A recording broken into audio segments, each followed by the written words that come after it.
Morning, আমি সুবীর কুমার রায় চাচল শ্রেণী college থেকে ফার্স্ট সেমিস্টারের ইপিসি 1 এর ইউনিট 2 এর লেভেল অফ রিডিং এর অন্তর্গত চারটা লেভেল, লিটারেচার লেভেল, আক্ষরিক পর্যায়, ইন্টারপ্রেটেটিভ লেভেল, ব্যাখ্যাপূর্ণ পর্যায়, ক্রিটিক্যাল লেভেল, চর্চনামূলক পর্যায় আর ক্রিয়েটিভ লেভেল, সৃজনমূলক পর্যায়, এই চারটি পর্যায় নিয়ে আলোচনা করা হবে আজ ক্লাসে।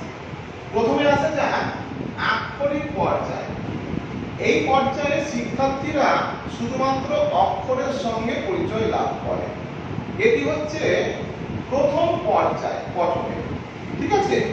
একে বোধহীন পর্যায়ও বলা হয়ে থাকে।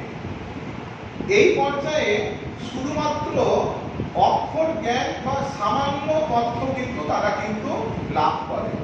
উদাহরণস্বরূপ বলা যায়, আজকে চাঁচলে বাস এবং অটোর একটা সংঘর্ষ হয়েছে। সংঘর্ষে একজন নিহত হয়েছে, 3 জন আহত হয়েছে এবং টোটোটি উল্টে পড়ে গেছে। এর থেকে এই পর্যায়ে শিক্ষার্থীরা শুধুমাত্র এই তথ্যগুলি জানতে পারলো যে কোথায় হয়েছে, কবে হয়েছে, কে নিহত হয়েছে, কে আহত হয়েছে। এই শুধুমাত্র এই এতটুকু জানাকে বলা হচ্ছে আক্ষরিক পর্যায়। পঠনের ক্ষেত্রেও সে উপযুক্ত। যখন আমরা পড়ছি, কি পড়ছি, কতটা আছে, এর হেডলাইন গুলো কি কি, এগুলো পড়লে এই আক্ষরিক যে বোধ জন্মে তাকেই বলা হচ্ছে আক্ষরিক পর্যায়। এরপরে আসা যাক ইন্টারপ্রেটিভ লেভেল, ব্যাখ্যাপূর্ণ পর্যায়। কি এটি হচ্ছে পঠনের দ্বিতীয় পর্যায়। এই পর্যায়ে শিক্ষার্থীরা ব্যাখ্যা করতে শুরু করে। তাদের যে পূর্ব অভিজ্ঞতাকে এই পর্যায়ে তারা কাজে লাগাতে শুরু করে। যেরকম আমাদের প্রত্যেকটি শব্দ, পদ, অর্থ, এগুলো বাক্য, এগুলো তারা বুঝতে শুরু করে। ব্যাকরণ বা ব্যাকরণের নির্মিত অংশের ক্ষেত্রে এগুলো খুব বেশি দরকার। এই পর্যায়ে তারা লাভ করে, যেমন বলা যায়, এই পর্যায়ে তারা জানতে চায় যে অ্যাক্সিডেন্টটা বা ঘটনাটা কেন ঘটেছিল, কিভাবে ঘটেছিল, ঘটার কারণ কি, এর ফলস্বরূপ কি কি হয়েছে। এই সমস্ত পর্যায়টাকে, সমস্ত জিনিসগুলো তারা ব্যাখ্যা করে জানতে চেষ্টা করে। তৃতীয় পর্যায় হচ্ছে ক্রিটিক্যাল লেভেল, চর্চনামূলক পর্যায়। চর্চনা মানে হচ্ছে চিবিয়ে খাওয়া।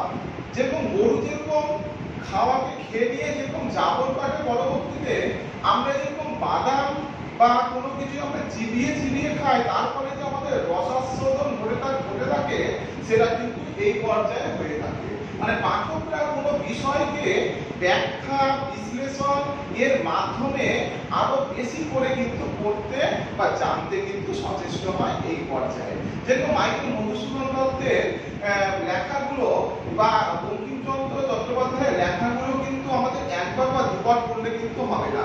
এগুলো আমাদের চর্চনা করে পড়তে হবে। ব্যাখ্যা, বিশ্লেষণ করে পড়লেই তার যে অন্তর্নিহিত অর্থটা, সেটা বা তার থেকে যে রসাস্বাদন, সেটা আমাদের করা সম্ভব হবে এই পর্যায়ে। আর 4 নম্বর আছে ক্রিয়েটিভ লেভেল, মানে সৃজনমূলক পর্যায়ে। এই পর্যায়ে শিক্ষার্থীরা পূর্ব যে অভিজ্ঞতা বা যে জিনিসটা পড়বে, পড়ার ফলে তারা তার যে অন্তর্নিহিত অর্থটা, সেটা বুঝতে তারা সচেষ্ট হবে এই পর্যায়ে।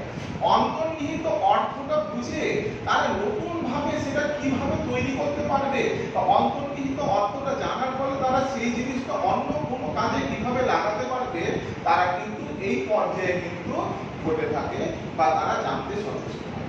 যেরকম রবীন্দ্রনাথ ঠাকুরের 2 বিঘা জমি, এই 2 বিঘা জমিটা পড়ে নিয়ে ওরা জানতে চাবে বা বুঝতে সচেষ্ট হবে 2 বিঘা জমিটা একবিংশ শতকের ক্ষেত্রেও কিভাবে প্রযোজ্য।